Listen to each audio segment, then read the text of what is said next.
I'd like to get a clear understanding of how these work. Does that involve more science? Oh no, we don't have time to do science, right? I'm excited to be with my longtime associate friend, troublemaker, partner, and crime scene witness, fellow concert sound pioneer, Kenton Forsythe. It's been many years. This whole collective of people that are kind of our age, maybe a little older, a little bit younger, created what was I call the rock and roll sound industry. There was the motion picture sound and the sort of defined coverage church guys. Well, it's come a long way since we started out. So we met in like 76. It might have been 75. You were this young whippersnapper, K&L Sound, trying to put together a pro audio division. Before that. Yeah, I was doing this hi-fi thing with before Louis Friedman. I was doing a thing called DB Engineering, trying to put together some pro sound stuff. So Louis calls me up one day and says, oh, you're doing some pro sound stuff. I've got this guy here who thinks he can do pro sound stuff. Why don't you two get together and see if we can do anything? I remember I'd been there for a year. I started selling out of the hallway with like a Tapco mixer still in the plastic bag so we could sell it as new. And some used Bose stuff that they pulled out of the garage or something like that. Built it up. I went out and got BGW and Emma, because we couldn't get JBL and Crown because Louis was not particularly well liked by people of finesse in the industry. Well, BGW was a good line. Community was a good line. The point being is Louis comes up to me and says, I'm bringing my ex-partner to come in and he's going to run this department, you're going to work for him. And I remember thinking, oh, fuck, I'm quitting. I remember you coming in and someone said, Kenton's looking for you in the warehouse. And I go out there and I meet you, and it was like 5 hours we sat and talked. I don't know if it was 5 hours, but it was just like, wow, this guy knows a lot of stuff, and he's really cool. Neither one of us were a fan of a certain manufacturer up in the mountain in Framingham. We agreed fully on that, and we agreed fully on the right way to do things. Well, I think I learned a lot about the right way to do things. I certainly had my opinions. I remember going to visit DB Engineering in Quincy. He had a B&K mic with like some batteries powering it. Right. Actually, it was a general radio, instrumentation microphone. Oh, I thought it was B&K. And that was plugged into like a tube Hewlett-Packard voltmeter. Yeah. And a tube Hewlett-Packard swept sine wave. Right. Hey, very nice sine wave. And you would measure frequency, certain frequencies, and put a dot on the graph paper, change the frequency, put another dot, and you draw a line, and that's how we got a frequency response plot. Right? Yes. Very primitive. And there was better equipment available at the time, but we weren't affording it yet. Well, it was very expensive in those days. I also remember Peter Snell for the next couple of years. Peter would just be there sweeping tweeters and looking at them for like years. Every time it seemed forever. And it was very strange how we wound up with what he considered to be the best tweeter. So Snell Type A went into production with that tweeter. Out of Quincy, Snell came out of that. Yeah. Obviously, Forsythe Audio EAW came out of that. There was an amplifier thing that never went anywhere. Originally, DB Engineering was going to produce some amplifiers, and that never got off the ground. I looked at these amps, and in the day, even the DC300s, this amp, I don't think was that powerful. It was only like 150 watts. Yeah, 150 or something. But it had like XLR inputs and a meter and stuff that just wasn't around yet. Alan Smith was working out of there too. Yeah. We had a Phase Linear 400 prototype with a nibbled Bud aluminum chassis. It was back in the early days, and they had voltage swing. They just had no current. That was DB, and I know about from that point forward. Before that, Delta Sound. Delta Sound was the JBL distributor at one time. They never pulled together enough. I finally gave up and started DB Engineering. Was that drug money? Because one of the things we come across is a lot of the early sound companies. Well, some of the early sounds, there was a guy there who was dealing on the side, so to speak. Providing the cash for capital some purchases? Cash, yeah. There was another guy in the band they were working with who drove a XJS, and he was doing well on the side. Didn't you guys do the Ladies and Gentlemen Rolling Stones? Wasn't there a movie thing that you could... Paul Corelli was doing that. So we met up with Paul Corelli out of Worcester. And this would have to be, Maybe the mid-70s. because mid-70s when I made. Yeah, So that'd be so maybe a 73, little bit 4. earlier. I actually had a so-called real job in 71, working as a traffic engineer. What company was that? Was it a consulting firm? A consulting company called Tippett's, Abbott, Matthew and Stratton. I think that was it. TAMS. Doing a safety redesign of intersections in the greater Boston area. Which is kind of an oxymoron, is it not? Well, some of them were really bad and they got redesigned to be not as bad. And some of them just stayed really bad. Yeah. Well, traffic increases and it gets worse. Getting back to audio, Oh, no. Can't jump anybody. Oh, no. I'm sorry. You got it right. it's the one guy who Yeah, can do that. yeah. Now, tell me about the Corelli. Corelli toured with a sound system for the Rolling Stones movie. I don't remember the details. And maybe it was Corelli who told me this. That you built the boxes for that, and something about the Maybe. paint. I mean, being, we the paint kinda being wet when they went to the first, which was not an uncommon thing. Under the auspices of Delta Sound, Right.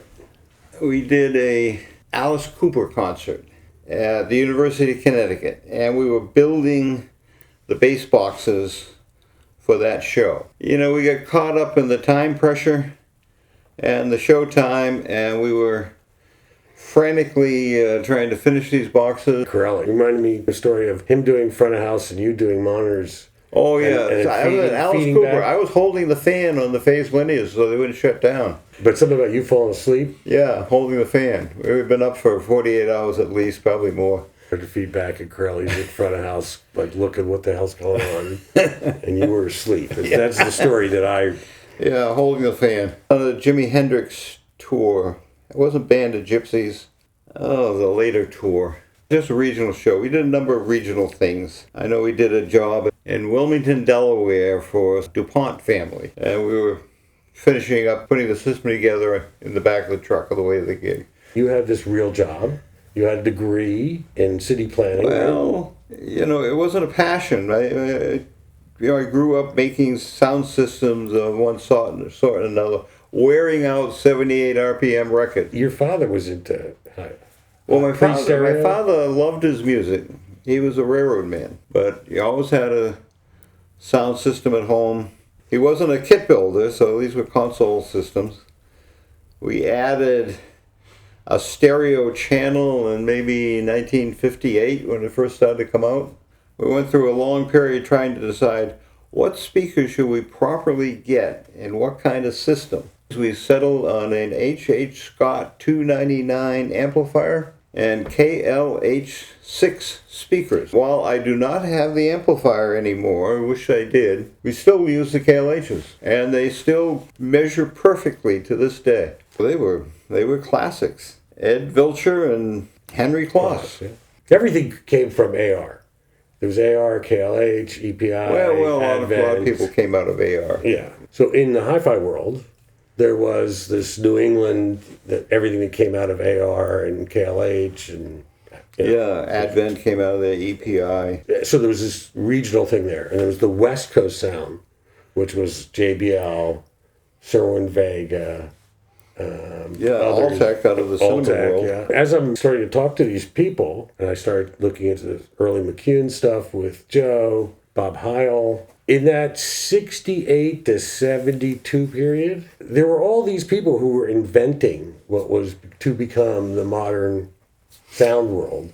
And a lot of them were doing the exact same things, but in their own little, there's Tycho their own Brahe. little workshop space. The so-called Perkin boxes were basically identical to the double 15 box that I developed. They probably all came out of the same origin. Well, the Northwest, you're talking about the Northwest. Yeah, I mean, Cal was up in Seattle, Portland area, and I was back east. We'd never heard of each other, and came up with, basically the same result. Well, that was, how do you put a 4550 through a door? Was the driving. Well, had to build the box that went through a door, and they had to be able to carry it upstairs. That was a beast. Well, And I'm not sure where Cal got his inspiration, but I traded a few notes with Gary Margolis. They had sketches of an early JBL box. I had identified it. Gary Margolis, who was probably a kid working at JBL at the time, and he dug up some early sketches of the box I was looking for. You know, modified that, relaid out the horn flare. That turned into the, what do you call it? SR215, SR215. yeah. And that was what really started the whole thing. Yeah, that was the first box he actually started building and marketing. I've gone back and found the original Forsythe Audio Better bass box ad. It was done by Richard Lewis, Yeah. advertising assistant. We did all the lexicon and DBX things. To understand the industry in that day, we ran a 3rd-page ad in REP and in DB magazine. And maybe like 6 times. Yeah. And we got like dealers all over the country with just that ad. We had Sound Genesis in San Francisco. We had Marvin in New York. Right. I was just telling the Narcissist story with the BH-882 or 880, was it? Well, we had a picture of Barry crawling around inside as he was making it. Yeah, where'd those really come from? You just got to build something bigger and deeper? As I recall, going to Narcissist to do a site visit. Yeah. At the time, we were doing like the single 18 vent boxes all around the dance floor. They wanted nothing on the floor. They wanted it hung. You looked at the guy and said, the only way to get enough bass on the floor is gigantic bass horn. That would be stupidly big. He said, well, how big? And you said, whatever. And how much weight? And you said, like 600 pounds or something crazy like that. And the guy said, well, okay. And you said we would want $5,000 deposit to get back to you and give you a price and tell you the whole deal. And he wrote out a check. And we got in. First time I rode in Bruce. Well, I wasn't allowed to drive in those days. They'd taken my license away. We get into Bruce, and you had no clutch. A clutch is just a nice accessory. You know, you just need a good starter. It'll start in first. Yeah, well, getting out of a parking lot without a clutch in Kenmore Square was an experience. So I just got to, get the gears in synchrony. But he drove the same car as the Saint, right? Yes, that's true. Except he had a clutch. The good old early days. Yeah, you have to make a move. Oh, my move. Well, I don't know. Get out there. You gotta hit the little. I forgot to do that. It's okay. It's all. We got together in K&L Pro Audio. Forsythe Audio is the manufacturing arm. We had the double 15. We had a single 15. We kind of made it with community and horns, Gauss drivers. But then we got involved with ATC. We had a company that sold bass horns that took 15-inch drivers. We were using the Gauss 15s, and we thought, we could get a 15 from some of these people no one ever heard of in Europe, like RCF, and we'd put them in these things. We could make more money selling complete boxes. You went to Music Master. I thought you were going to get 15s, just put in our boxes that only took 15s. And you come back and say... That's really nice 12. And I said... Well, that's cool. Does the company make a 15? And you said... Well, we got them to make a 15. Yeah, like 5 years later. So they're really good 12. They had the BH212, this double 12 bass horn. There was, a number of small manufacturers out of the UK at the time. A lot of them doing systems. It was Court, Art Audio. And ATC was supplying the... ATC was supplying the drivers. The mids for the Philishave. There was another company that was using 12s that kept blowing them up because they had no baffling. Is that the butyl rubber, the hard butyl rubber sound? Yeah. BLCR? Well, you had a soft butyl rubber, you had a hard, the Studio 12's a softer surround. But you don't have a pair of the ATC Studio monitors here. How come? I remember the original sloped with the, was it 2 9s? No, I think it was a single 12. And the 3-inch and the Audax. The 3-inch soft dome, the earlier version of it. I remember Hans brought them to a trade show as excess baggage with Hans telling me, well, wait, we're going to pick up at the airport, sitting at the baggage claim, and these gigantic boxes come down the conveyor, clogging the whole thing. So talk to me about the CS3. UltraSound, Rich Carpenter, John Logan. They needed a one-box solution for their 300-plus dates every year with the Oak Ridge Boys. We put some things together and It was a double 15. We built the mid-range cabinet. I think didn't those have a 12? Yeah, I think it was a Those had a 12-inch 12. MR. Which horn did we use? It was a Community BRH 90. That was like the world's first, modular touring rig. As I can recall, actually, a truck rolled with it. All up in Alaska. We had pictures of it. And we replaced it, we built a new system for it. Yeah. Because he got insurance money. Oh, you did a little studio monitor, didn't you? Yeah, DB Engineering was doing. I think it was a 12-inch three-way using Phillips components. It's like a 4311, only better. Yeah, yeah. Only flat. Beyond K&L. We left. We wrote the business plan for ATC America, which was the original working. Yeah, I was limited involvement at that point in time. I joined up after EAW became an official thing. So we started EAW. We had no idea what we didn't know. Well, for sure. What we did have is a vision of three-way systems. We had the Better Bakes box. We had The refrigerators.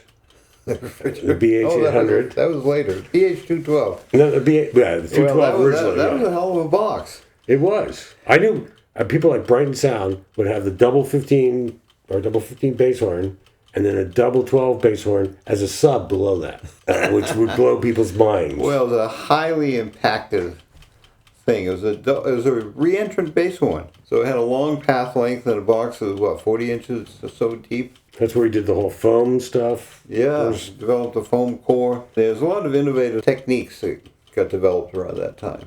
And then 9-inch bass, mid-bass horn out of ATC. Lined in lead to make them totally non-resonant. As I recall, the original one was the outside fiberglass was Ferrari red for some reason.